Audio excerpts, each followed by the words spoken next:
কিয়ামতের সময় আল্লাহ তাআলা মালাকুল মাউতকে বলবেন সবার রূহ কবজ করে ফেল, সবার, কেউ থাকবে না, সবার রূহ কবজ হয়ে যাবে।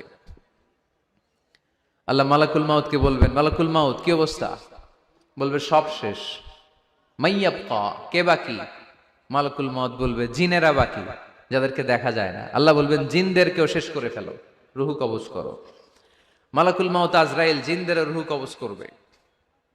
আল্লাহ এবার জিজ্ঞেস করবে, ইয়া মালাকাল মাউত আখবিরনি মাইয়াবকা, এবার বলো আর কে বাকি?